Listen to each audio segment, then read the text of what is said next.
Pertumbuhan ekonomi Indonesia di kuartal kedua tahun 2020 dicatat oleh Badan Pusat Statistik atau BPS minus 5,32%. Angka ini tentu jauh dari target yang diharapkan, yaitu mencapai kisaran 4,5 hingga 4,6%. Kemudian kondisi ini dikritik oleh Ketua Fraksi Partai Demokrat Edi Baskoro Yudhoyono atau IBAS yang menyebut perekonomian Indonesia jauh lebih baik di bawah pemerintahan ayahnya, yakni Susilo Bambang Yudhoyono. Kemudian ada juga pernyataan dari Wakil Ketua Umum Partai Gerindra, Fadlizon, yang menganggap pemerintah lamban mengantisipasi dampak pandemi COVID-19 terhadap perekonomian. Lalu bagaimana sebenarnya upaya pemerintah dalam membangkitkan kembali roda ekonomi dan seberapa efektif program pemulihan ekonomi nasional yang digagas oleh pemerintah? Inilah bahasan kami dalam Dua Arah malam hari ini bersama saya, Cindy Sistiarani. Kritikan tajam bidang ekonomi ditujukan Partai Demokrat pada pemerintahan Jokowi. Hal ini dilontarkan Ketua Fraksi Partai Demokrat DPR RI Edi Baskoro Yudhoyono alias IBAS yang menyebut pertumbuhan ekonomi di era SBY jauh lebih baik. Rakyat perlu bukti bukan janji. Dan alhamdulillah kita pernah melakukan itu. Bagaimana ketika itu zaman dari, boleh saya katakan, spiritual mentor kita, super mentor kita Pak SBY selama 10 tahun, ekonomi kita meroket, APBN kita meningkat, utang dan defisit kita terjaga, pendapatan rakyat naik. Namun, hal ini dibantah politisi PDIP, Masinton Pasaribu. Menurut Masinton, perlu uji program antara SBY dan Jokowi sebelum membandingkan keberhasilan ekonomi di antara keduanya.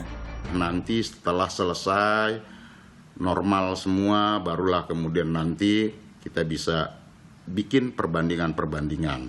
Baik nanti ahli ekonomi, ya, ahli-ahli sosial kemasyarakatan, dan lain-lain untuk menguji masing-masing program di era pemerintahan Pak SBY dan era pemerintahan Pak Jokowi.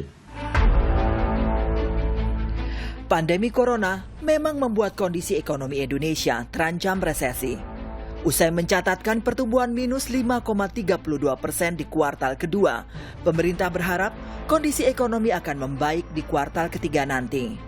Jadi, apakah tepat membandingkan kinerja antar kedua pemerintahan di bidang ekonomi? Adakah cara untuk bersinergi demi menyelamatkan perekonomian dari resesi?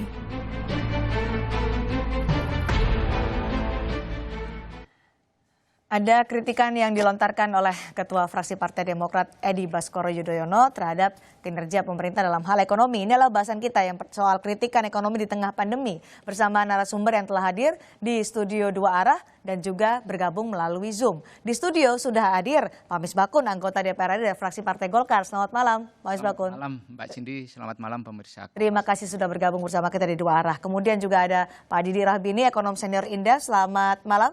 Assalamualaikum, selamat malam. Waalaikumsalam warahmatullahi wabarakatuh. Dan melalui aplikasi Zoom sudah bergabung juga ada Mas Dhani Amrul Ihdan, tenaga ahli utama KSP atau Kantor Staf Presiden.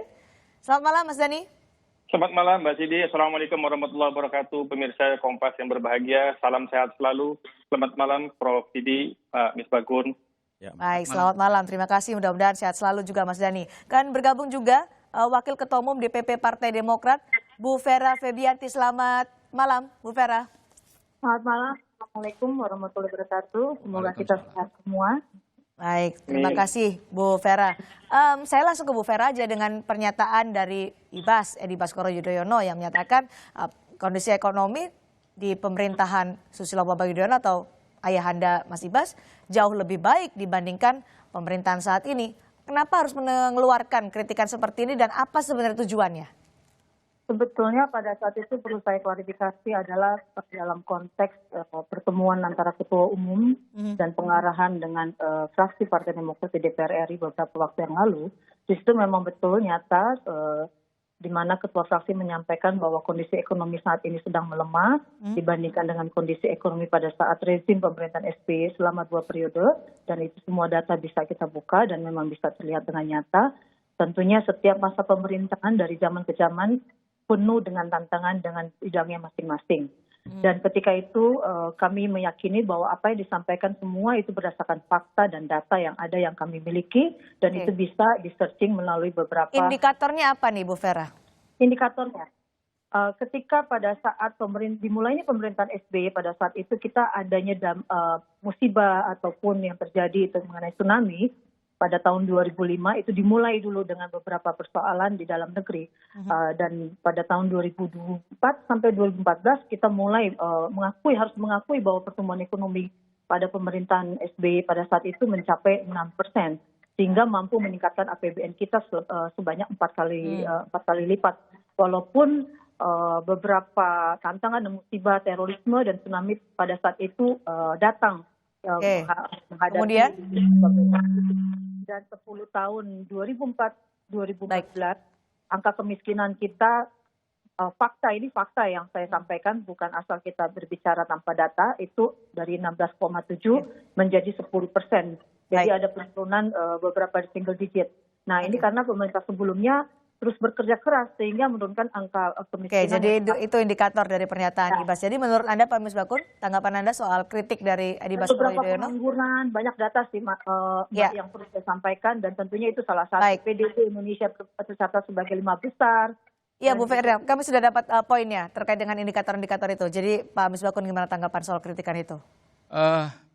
Argumentasi yang disampaikan oleh Mas Ibas sebagai ketua fraksi Partai Demokrat, bagi saya itu sulit dipahami.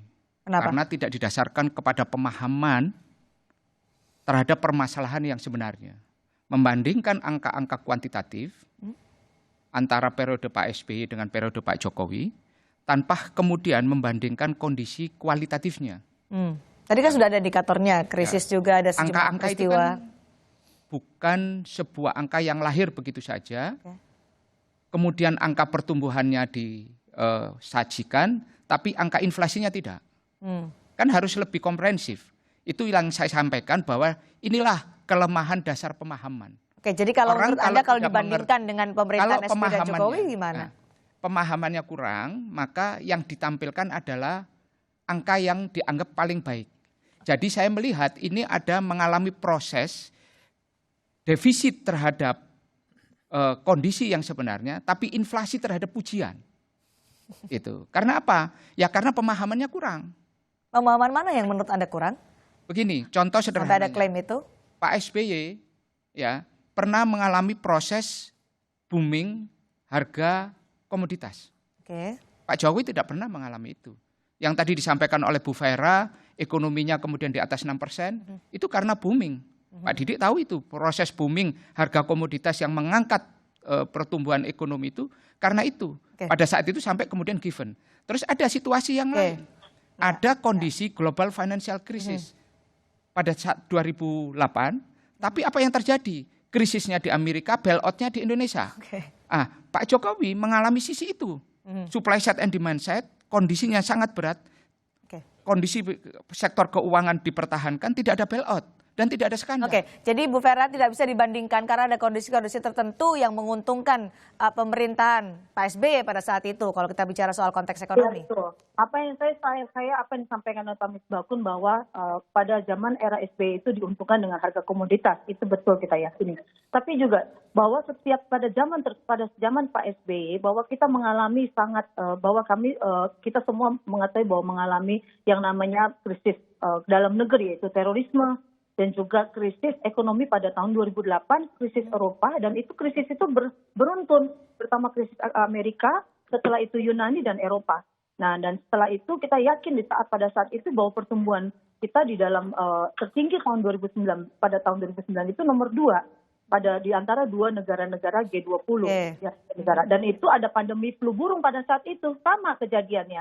Dan di Amerika juga ada beberapa pandemik lainnya dan itu kita berhasil keluar dengan selamat. Dan walaupun flu burung itu tidak bisa dibandingkan apple to apple dengan kondisi pandemik pada saat ini, tapi itu sudah memberikan bahwa kami ini pada saat itu melaju kencang. GDP kita itu pada tahun 2009 itu tertinggi nomor 2 di antara negara G20 dan peningkatan APBN hampir 4 kali lipat. pada penerimaan Pak SBY dan itu juga di era pemerintahan Bu Megawati ya 427 triliun sebelumnya dan menyerahkan kepada posisi yang saat ini. Jadi ada pertumbuhan yang luar biasa yang perlu kita. Artinya Bu Vera, apa yang ingin Anda sampaikan maknanya dari data-data yang Anda tadi utarakan terkait dengan kinerja pemerintah Jokowi pada saat ini? Ya betul. Namun kalau kita lihat, karena memang kita juga, kami tidak mengatakan bahwa penurunan ekonomi karena adanya keterlambatan dari segala faktor, bahwa ini ada krisis pandemi yang kita semua mengalami dan di seluruh dunia. Namun pada saat itu, kalau kita mengatakan banyak orang melupakan bahwa keberhasilan pemerintahan SBY itu tidak ada keberhasilannya. Dan bagaimana program infrastruktur dan juga dibantah oleh rekan kami bahwa banyaknya proyek-proyek yang mangkrak. Karena kita tahu bahwa terjadi proyek mangkrak itu ada masalah hukum dan masalah bailout yang disampaikan oleh Pak Misbahun dan itu juga memang pada saat itu kita harus lakukan. Nah sekarang ini memang kalau kita mau bongkar berapa bank-bank yang harus dilakukan bailout itu luar biasa. Baik Bu Vera. Jadi kalau kondisi saat ini lebih berat karena ada krisis, tadi Bu Vera menyatakan pada zaman Pak SBY juga krisis beruntun. Semua tidak menampik apa yang disampaikan oleh Bu Vera. Kondisi flu burung itu terjadi di beberapa tempat. Tidak dalam skala yang sangat besar. 215 negara terkena pandemi. Dulu di China dan di beberapa tempat. Dulu juga ada Ebola juga, tapi di beberapa negara Eropa. Dan yang tidak menyebabkan kemudian sisi ekonominya itu tertahan. Dulu Cina mengalami Korea Selatan dan beberapa negara Hong Kong dan sebagainya. Tapi itu kan tidak globalize, localize, regional itu. Dan Indonesia mengalami tapi kan skalanya berbeda. Jadi sekarang lebih berat ya. Dunia lockdown, dunia lockdown. Dan dunia lockdown ini kan membuat pertama adalah ekspor impor kita mengalami masalah. Belum lagi kita menghadapi situasi yang tidak pernah dihadapi sebelumnya. Nobody has experienced before with this pandemic. Nah, saya ingin menyampaikan bahwa ekspor impor kita menghadapi masalah. Dunia mengalami lockdown lah. Memang menjelang kita menghadapi situasi ini ada trade war. Ya kan, yang membuat kondisi. Jadi kondisinya buruk lah pokoknya global ini dampaknya ke Indonesia. Nah, situasi ini memang beberapa pekerjaan yang seharusnya harus dilakukan oleh beberapa menteri sesuai arahannya Presiden tidak dilaksanakan. Baik. Pak Didi, tepatkah membandingkan? Ya, saya kira silang pendapat itu sah-sah saja ya. Tapi karena yang menyampaikan Saudara Ibas sama Umi Misbahun ditangkap itu langsung jadi mainan. Enggak lah. Nah, kalau kritik saya kira yang tidak bisa dibantah. Saya lebih dalam ya. Kalau SBY itu consensus builders. Jadi lama sekali dipikir ya, sehingga 10 tahun itu menjaga stabilitas. Dan banyak kebijakan lamban. Yang sekarang main tabrak. Ya, salah satunya yang ditabrak nih Pak Misbahun. Dia nggak punya kekuasaan sekarang untuk kekuasaan legislatif, nggak ada. Itu seperti seminar di SMP Tanah Abang sana. Infrastruktur main tabrak, ada plusnya. Yaitu infrastruktur memang jauh lebih bagus ya. Tapi kalau kritik saya nggak membandingkan dengan Ibas.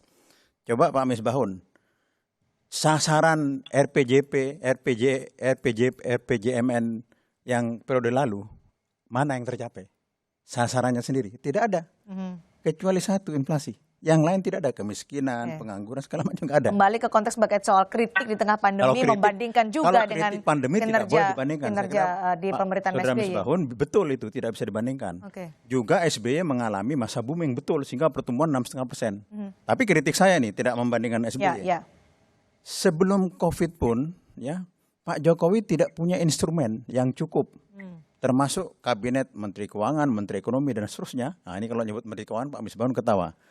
Itu pertumbuhan itu nggak naik-naik, bahkan cenderung turun sebelum COVID.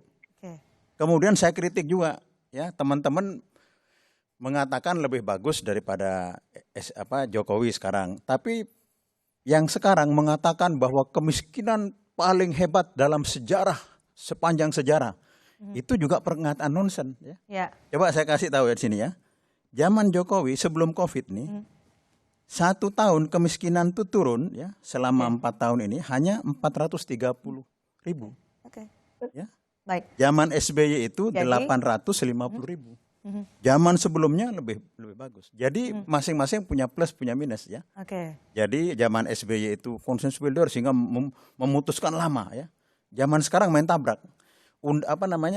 Ibu kota baru aja diputuskan sak maunya. DPR juga belum ngomong, sudah belum bicara SBY sak maunya. Ini negeri memang semau-mau gue tidak bisa, meskipun presiden harus ngomong sama yang mulia Misbahun, ya itu penting. Jadi kalau ini dilakukan, ini jadi presiden bagi berikutnya untuk melakukan semau-maunya. Gitu. Tidak bisa dibandingkan pemerintahan Jokowi dan juga pemerintahan SBY karena semua punya plus minusnya sendiri-sendiri. Seharusnya bisa. Tapi tadi saya menggarisbawahi soal bagaimana kinerja dari pemerintah ini lambat, bahkan sebelum pada saat COVID ini berlangsung ya, itu dikritik oleh Pak Didi. Itu kritik. Saya akan ke Mas Dhani. Ini ada kritiknya lamban, bahkan tidak ada gebrakan yang berarti. Kemiskinan lambat. Ya. Kemiskinan juga pengenangan kemiskinan juga lambat. Sebelum pandemi COVID-19, tanggapannya Mas Dhani? Ya, kita sebagai bangsa yang berbudaya dan juga yang menghargai sejarah, bahwa setiap pemimpin meninggalkan legacy. Dan legacy itu memberikan dampak yang positif bagi masyarakat yang dipimpin. Bahwa secara kalkulasi ekonomi maupun kuantifikasinya tentu tidak bisa dibandingkan, kita semua sepakat. Bahwa kita tahu bersama bahwa PDB itu ada government expenditure, ada investasi, ada konsumsi, ekspor dan impor pada waktu itu semuanya positif. Dan sekarang kita tahu bersama bahwa konsumsi masyarakat sudah negatif minus 5,5%. Government expenditure juga negatif minus 6,9%. Jadi kondisinya itu juga sangat signifikan mendorong pertumbuhan ekonomi kita yang merosot di angka minus 5%. Nah, oleh karena itu kita fokus aja sekarang kepada what next. Ke depan kita harus seperti apa, menyiapkan program Indonesia Sehat, Indonesia Kerja. Yang saya mau tanyakan Mas Dhani, apa resepnya kemudian setelah diumumkan pertumbuhan ekonomi Indonesia minus 5,32%? Resep apa yang sedang disiapkan oleh pemerintah? Singkat saja sebelum kita jeda ya, nanti kita berdalam lagi. Kita fokus kepada pertumbuhan ekonomi dengan melakukan optimalisasi terhadap penyerapan anggaran. Ada 695,2 triliun yang disiapkan dan kita harus mendorong konsumsi masyarakat supaya bisa baik sehingga angka kita harus bisa mengoptimalkan pelindungan sosial kita. Budget kita sudah kita siapkan 203,9 triliun. Ini bisa kita optimalkan. Kemudian juga belanja pemerintah yang minus di 6,9% kita serap sehingga ini akan membantu pertumbuhan ekonomi kita dengan baik. Sehingga konsumsi masyarakat baik, belanja pemerintah juga bisa terserap dengan baik. Apakah kebijakan yang akan diambil oleh pemerintah untuk merespon pertumbuhan ekonomi yang minus 5,32% ini efektif berdampak pada perekonomian Indonesia? Kami akan bahas lepas jeda di Dua Arah.